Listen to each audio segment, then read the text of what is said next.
लगातार मेहनत करना।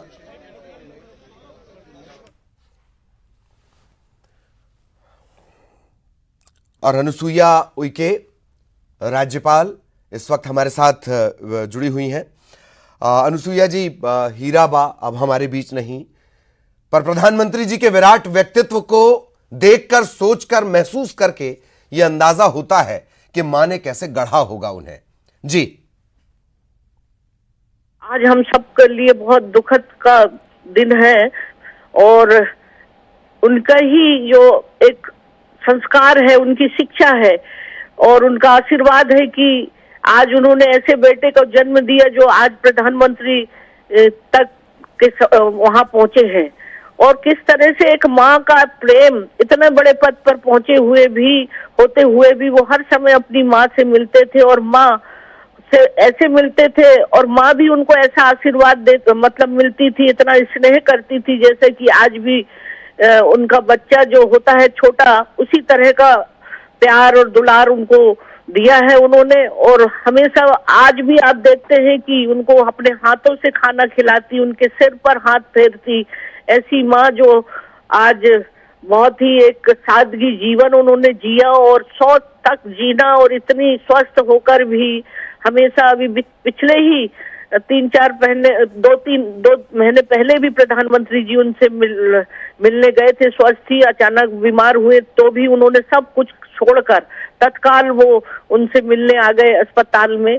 तो निश्चित रूप से हम सबको भी इस उनका जाना एक बड़ा दुखद विषय है और मैं माननीय प्रधानमंत्री जी, उनके परिवार को प्रति एक संवेदना व्यक्त करती हूँ। भगवान उन्हें इस दुख के समय में सहन करने की शक्ति दे और पूरे छत्तीसगढ़ वासियों की ओर से उनकी माँ की ओर मैं श्रद्धांजलि अर्पित करती हूँ कि भगवान उन्हें मोक्ष दे।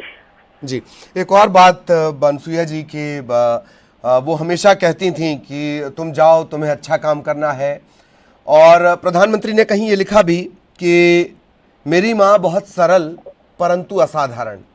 वही असाधारण व्यक्तित्व उनकी माँ के बारे में भी जब हम देखते हैं कि वो 4 बजे से उठकर लगातार अपनी दिनचर्या करना और खुद के काम खुद से करना, वो एक छवि, वो एक दृढ़ इच्छा शक्ति, वो तमाम चीजें प्रधानमंत्री जी में नजर आती हैं। जी बिल्कुल बिल्कुल बिल्कुल।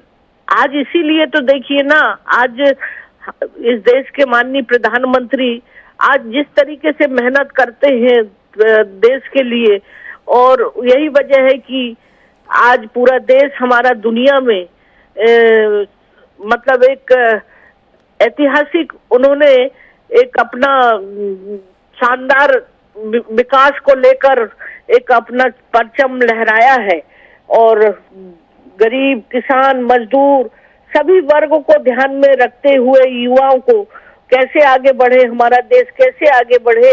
मैं जब प्रधानमंत्री जी से मिलती थी तो वो हमेशा मुझे कहते थे कि देखो, सबसे पहले स्वास्थ्य का ख्याल रखो, स्वास्थ्य अच्छा रहेगा तो हम समाज और देश की सेवा कर सके। बोले मैं 18 घंटा मेहनत करता हूँ तो ये स्वास्थ्य के कारण ही रहता हूँ। तो कुल मिला के ये है कि माननीय प्रधानमंत्री जी का जो संस्कार है, व्यवहार है और जो आशीर्वाद उनकी माँ का रहा है, तो हम सब के लिए एक प्रेरणा है।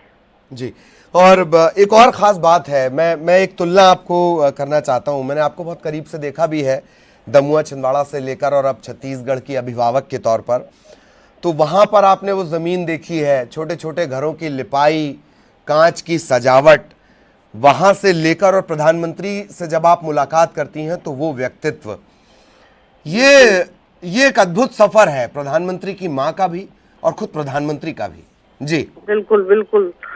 ये सारा कुछ उन्होंने बहुत जमीनी से देखा है और शुरू से ही वो किस तरह से मतलब परिवार और इन कम उम्र में ही मतलब सब कुछ छोड़कर और वो चले गए थे एक आध्यात्मिक क्षेत्र में और वहां से निकलकर भी वो पूरे समाज और उसमें जुटे रहते थे।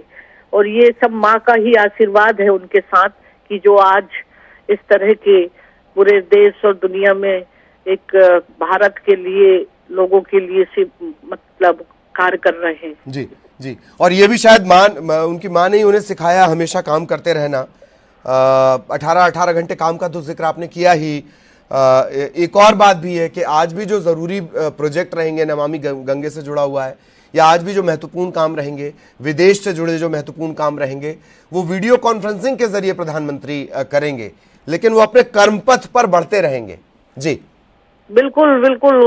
उन्होंने कहा ना कि हमेशा उनकी माँ कहती थी कि तुम हमेशा काम करते रहो समाज की, तो ये उनका दृढ़ विश्वास, दृढ़ निश्चय था, विश्वास था, माँ का आशीर्वाद था, और इसलिए तो वो इतनी मेहनत करते हैं। ये सब हम सब के लिए एक बहुत बड़ी प्रेरणा है। और उनका स्नेह जो जिस तरीके से माँ से मिलना, हर समय उनका जो